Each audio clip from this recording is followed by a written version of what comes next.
Perhaps this video is going to be a little bit boring. Air vent flaps. Grandma's long sleeve shirt. So this is the original material in the flaps. Cutting this. I'm from Finland. Volkswagen Caravelle Syncro. I am Sami and I want to be Overlander. Rebuild my ego. Hello from Wannabe Overlander YouTube channel.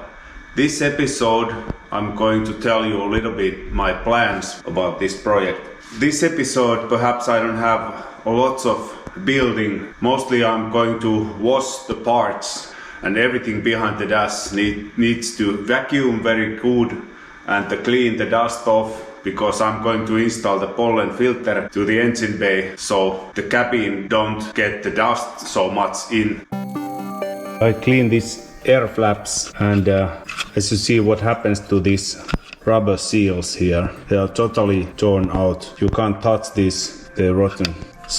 But I show you a proper way to clean these nozzles. You see just those parts I take a clean water, fresh water, and now it's dirty like this. So I found out the big painting brush is proper way to clean those nozzles, because you're able to touch everywhere with this brush. I just use a car wash regular shampoo and I see the flaps are quite clean if I just clean them like that. Then I rinse off the soap. Yeah, quite okay. Then we go to rebuild those air vent flaps. You know, these air vents could not stay on the place because this seal worn off. If you see here, I'm just wash this and this all go out here. Just the locking place can hold this, and it's just because in the edges no have a seal anymore, and it's look like this when you take out that seal. And the engine is in the engine shop. Meanwhile I can take the fuel pump and the fuel nozzles to rebuild and the testing. So you could take off this lever by gently opening this, and it goes off, snaps off like this. And then you push together this, so when you squeeze it, change it longer, so you get able to take off this one end like this. It goes off quite nice. You just need to squeeze it. Use some kind of vinyl and rubber treatment. Clean it first, so when you're done it, you don't need to anymore clean it. It could be nice and shiny. I have a Meguiar's professional rubber and vinyl cleaner. These have a great results. Just wiping it everywhere first, and then you take some microfiber and wiping it excessive off, and the parts are like brand new. You see how nice surface it leaves. From the schedule, my plan is I'm trying to make this van back alive in this summer, so I can make some test drives with this before I'm rebuilding the interior complete finished. So this is the original material in the flaps. It's so rotten. You're not able to do anything with this. I have lots of things I show you. Actually the last thing what I haven't started yet is the dashboard, and I'm going to take off the whole thing here because I want to clean it inside, vacuum it inside and check everything is correct inside here. I'm going to install new heater core. Let's find the tools and start to disassemble this.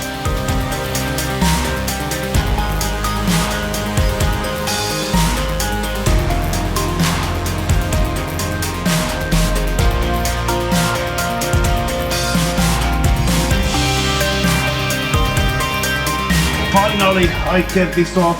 It's a huge work if you have a windscreen and steering in a car, but now it's good time to take off.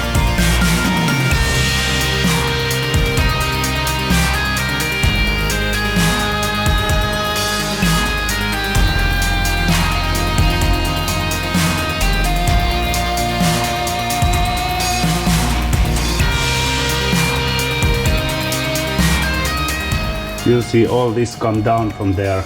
It will just touch the cables. Everything need to vacuum off and cleaning. One of the tricky place was take off the bolt behind here. There was a one bolt attaching the heater core. unit, but I managed to turn this just a little bit for take off the bolt without damaging this insulator. And my dash is here. I tried to take out this heater core unit. Yeah, it comes off here. This is not leaking, but I'm take out this because I want to install the new one now, because it's quite big work to change it. But this is have a good idea factory. Oh, they have some screw inside. I don't know who dropped this one in here. Here is the water drainage, which goes under the car body. So if the heater core unit have any leaks, it should draining out from the car. But of course it smells not good if you have a leaking. So the dash needs to clean up, and I need to find how I can have new sealers like this. This also so brittle. And here is a fuel pump which I need to go to rebuild. I have a new bushings and seals for the pump, but I need to take it to shop. Maybe there is something else I need to check also. I make a couple of testings earlier. You just make a piece of cardboard. It should be about the size of the seal, but I need to make a couple of testings, and you see those edges are one side is longer than another side, so that's why the foam is actually not comes over so much from the flaps. I try a couple of material. This 2mm rubber, it's too stiff, so it's not usable.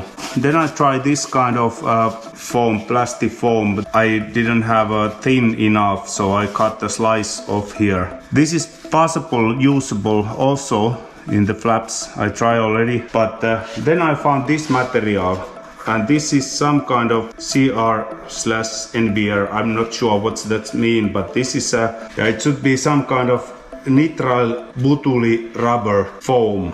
So I try to make cut some slice here. Perhaps you need only this size of piece if you want to do it all 4 flaps. And you know, these are different size shape side flaps than the center flaps, center vents, and check the size of this center piece. Cutting this to correct size. There was a time they sell new those seals, but I couldn't find any more. So let's see. Yeah, you can write it here just with the normal pen, and then we try to cut it off from here just with the scissors, and let's see how it goes. If this is too small, then I need to make next one a bit bigger, but I try first one.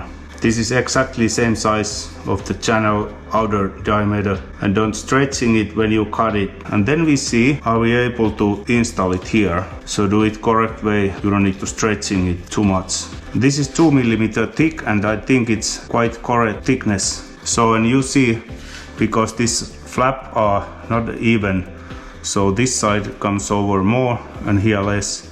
If you flip it over, it comes over here more than another side. So let's put this one in the place and see how it goes. You should do it like this. Similar when you take it off, you put this end, longer end, to the channel here, and then push it here. You have to use a little bit force. I try to show you for you filming. I could break this, but now it snaps on the place. Is it too big or too wide, or then I could know when I make the next flaps. Put this lever on the place and it should snap like this.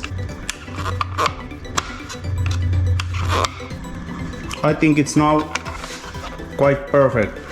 I'll show you this way.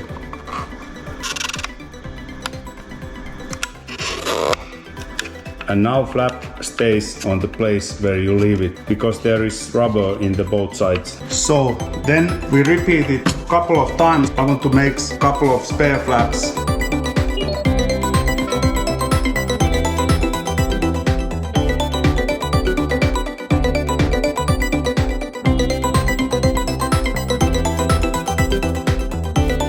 I have a new cylinder head here under this bucket in the box there, and there is engine parts which need to clean, and the van is full of parts. Almost everything is in the interior parts except the intake manifold, and these parts I'm going to wash now. That's not have anything to watch in the video, so I'm perhaps not filming it. And the main reason why I do the dash work right now, my van is not running yet, but because I don't have a windshield here, it's very easy to clean this now. So when the dash is done and back in place, then I can take the new windshield glued together. And I have also that side window, middle window. And I don't glue the window myself, I give someone who's have more experience. And of course I need to have a new radiator. And this is the front panel, and another side it's a rust in this end. Yeah, I packed my fuel pump here, and I have fuel nozzles here and a little bit spare parts, and that axle sleeve, long sleeve, which is kind of rare in these pumps.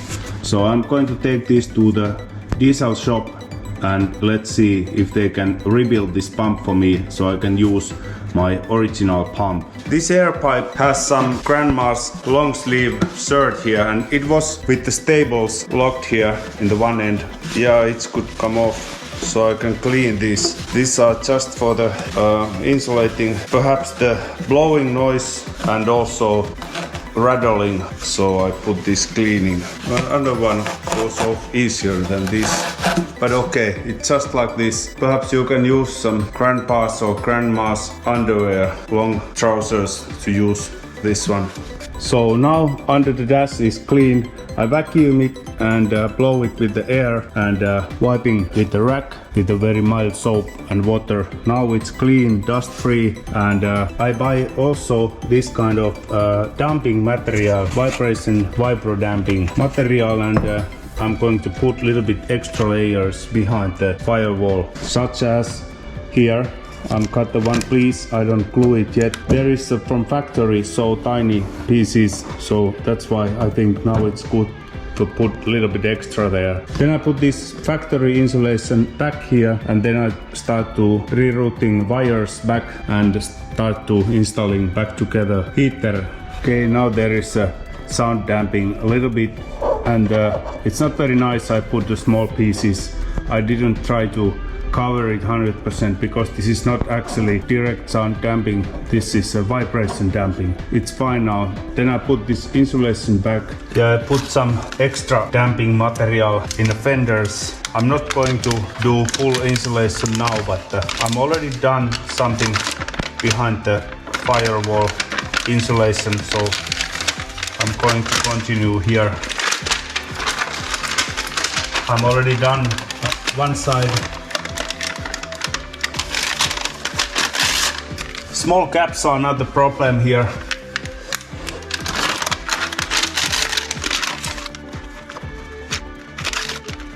Left side steering fender is different than right side, left side fender.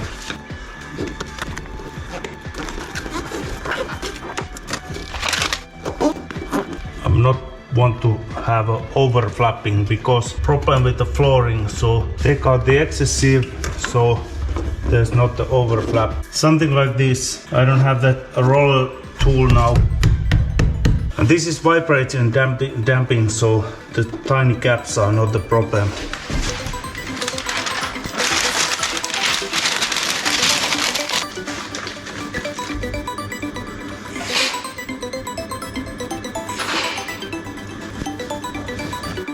So that's kind of plan, and I'm filming something if I have something to show. Don't forget to subscribe to my channel, and remember, it costs nothing.